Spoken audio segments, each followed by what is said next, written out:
Yo, yo, yo, it's your boy CB Jamrock back at it again with another one, and we got episode 3 of season 4, part 2, Dr. Stone. Last time we left off, they picked up a geologist with a general, not a general, she has the entire world mapped out inside of her head, and she had 3,000 years to ponder on it, so it's locked in. She's she's fun. I like her. She's very hyper. Perfect person for Senku's crew. She fits just right in. She loves adventure. She loves exploring. And you just gave the world a 3,000-year makeover, so she's just right back in her element. Now that she got some glasses. But anyway, I think our little watermelon should study under her. Them two would be perfect together. But anyways, now it's a race against time. Them boys done turned her little kites into a sail kite, and hooked it up to the boat to increase their speed and allow them to take less stops. They can go faster and take less stops because they can let the sail pull the boat until the wind switches, and then they cut the engine on and keep on moving. Hopefully they can make it to the stop and get some rubber and stuff and get back on the ocean before them boys catch up. But I think the kite probably gave them like a day or two lead. If they can keep that, they in the game. So let's get into this episode 2.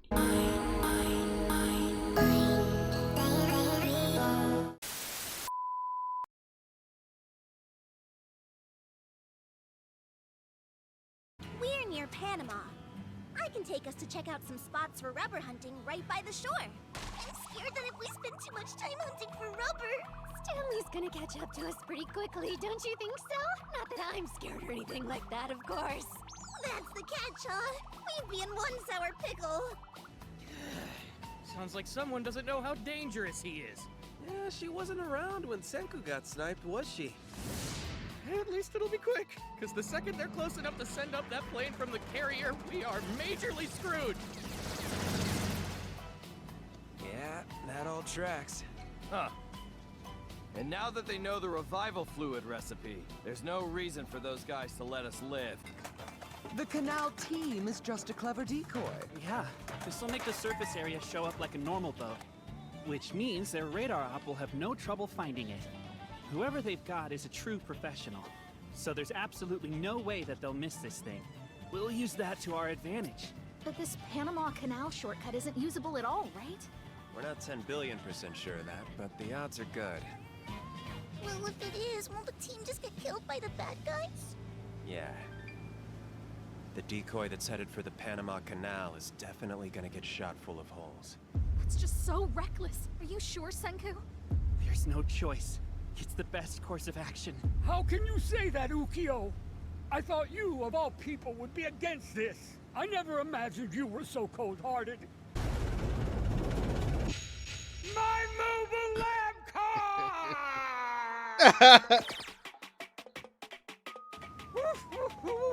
I can't believe my precious creation is gone. Why, Senku? We crafted that together with our own hands. I thought you loved our baby. Oh, come on, that thing's just an empty shell.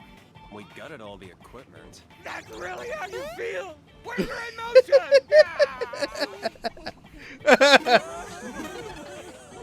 Well, I guess it's pretty clear. Look at a One Piece reference. Nah. The enemy ship's signature is split into two, and one of them is headed straight for the Panama Canal. Are you serious? That thing's still around? I mean, there's no way that anyone could know. But if they're actually able to use it, we'll never catch them. Ooh. Since the Panama Canal was such a massive power-up to modern circumnavigation, even if you know we're sending out a decoy, you just have to follow it, don't you, Stanley? Always got some trick up their sleeve. Obvious, but still clever.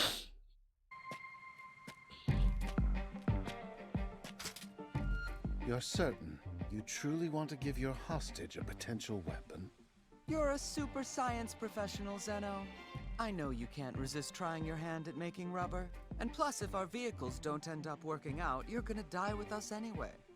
Besides, you're not all that different from Senku, are you? Not one to mix science and deception. So then. Fair enough. Don't think that means I'm gonna let you get any closer to the communicator, though. Yes, of course.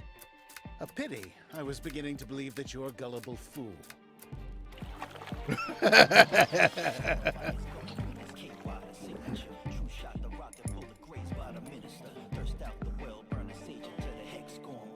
It's crazy, that's tree sap. It looks so jiggly, just like Bavarian cream. We'll solidify it with some vinegar and a little sulfur powder, and then knead the crap out of it.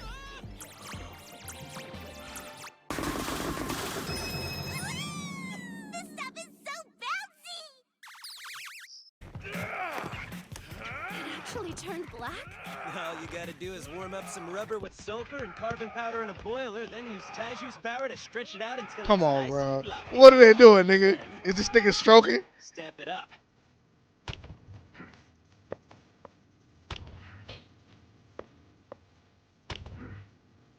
It's making perfect ridges! Whoa! It's starting to look like a real tire! You're making the inflatable parts separately? Is that the plan? Obviously. Okay, we got it all funky for you! And now we put them into these round molds. Throw in some wire and cloth as well. Then heat them, cool them, and we got ourselves tire casings. Grab some rubber tubes to inflate them from the inside, and then we fasten them using some more wire. Now I just need to pump it with my lung power! We do have a tire pump, you know. Is that it? Yep. It's our science-fueled power-up. It's just what we need to cut across the continent. We'll be cruising at melt-your-face speeds in no time. Strip every piece of wood you can. We'll need some fuel. We're using wood? How quaint. I'm pretty sure that doesn't even make sense! That's so freaking cool! To be precise, we're burning wood and using the resulting gas as fuel.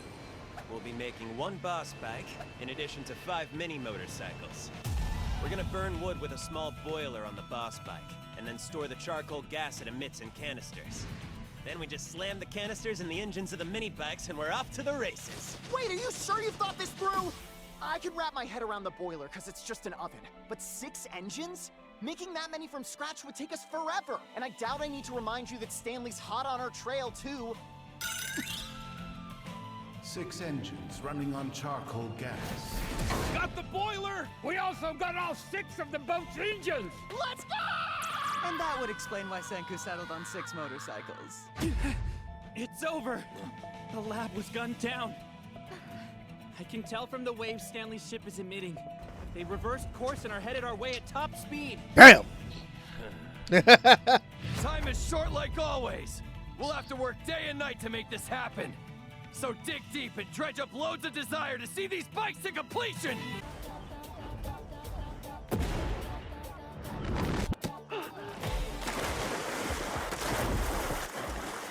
They're gonna kill Senku and everyone else! Once we're ashore, surround the ship! Capture every last one!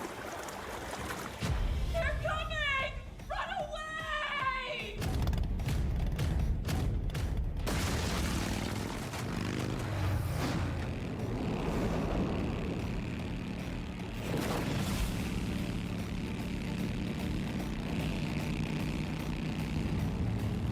Yeah, man, they made spares.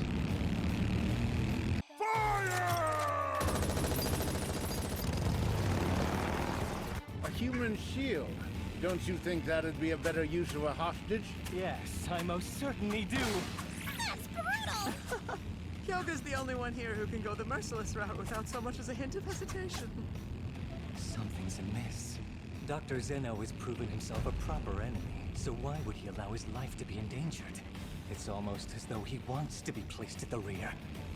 Hey, Carlos! Seems obvious to me, but I'm guessing you were a skilled driver in your past life. Want to help me kick up a smoke screen? Count me in. It'll be a piece of cake. I'm a pro!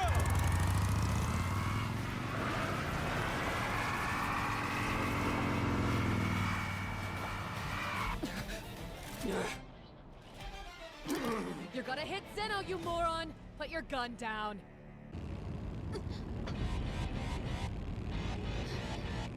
Stanley! You all need to line up single file in front of Zeno! They want headshots.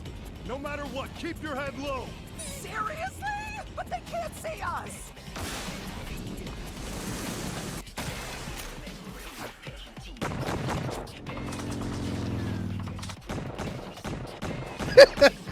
Goddamn, Stanley.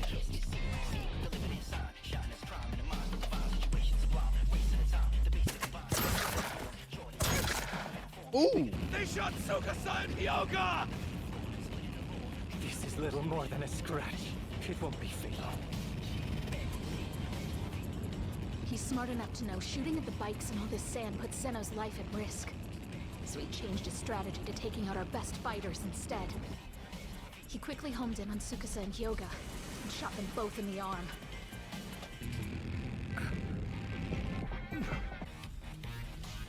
He's using Morse code by blinking. Take notes.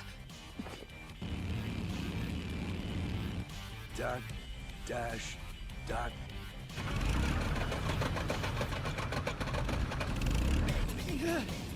Engine noise! Fighter plane incoming! Their third and most devastating net is in play.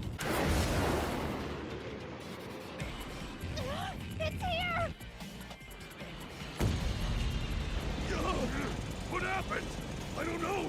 The engine gave out for no reason.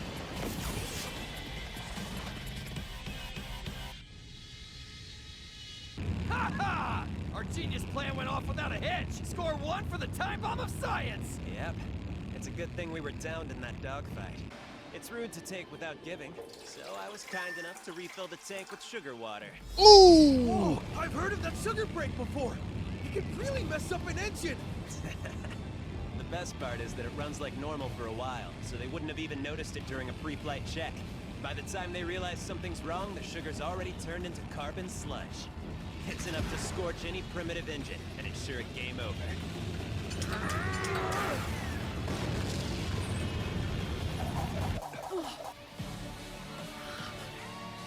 God damn, she thick, ain't it?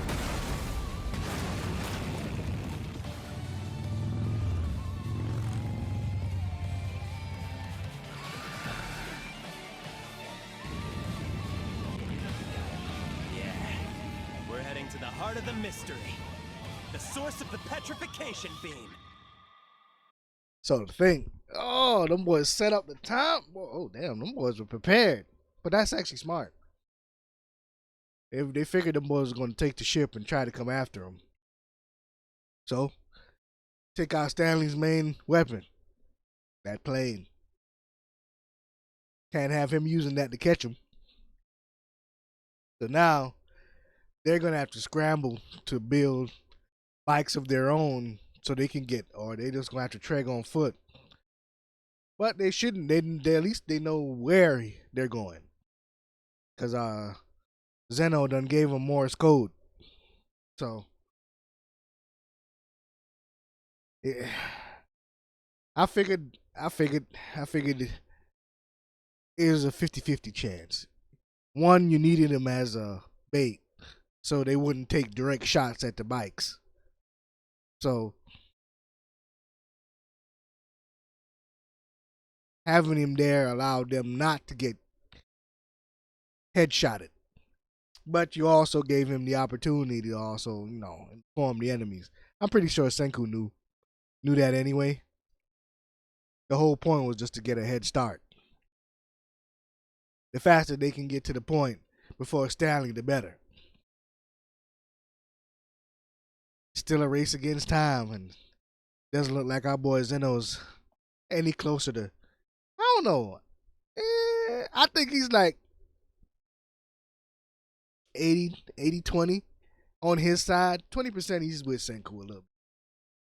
As much as he don't like Senku's way of doing things, he does enjoy the fact that he has another great mind to, like himself, to bounce ideas off of. And even if them boys did catch up, I don't think he'd kill Senku. I think he'd keep him alive. Because even if Senku didn't want to help him build any weapons and stuff, he still keeps Senku around to build the infrastructure and all that stuff. He may not want to fight the wars with him, but Senku will work with him either way. But great episode. The innuendo jokes about him, rolling out the rubber into my, that was crazy. And boy, they love giving us goddamn the cake show, nigga. Like, where the hell did she get that leather outfit from? And is they gonna ever tell us if that's Stanley's sister?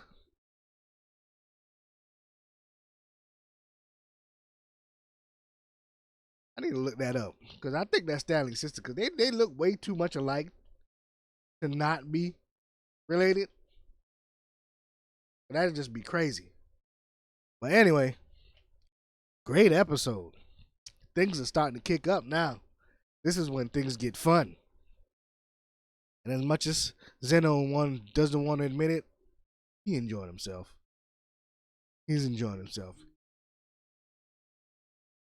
The adventurer, the adventurous science nerd that he used to be when he was like Senku before, adulthood hit him.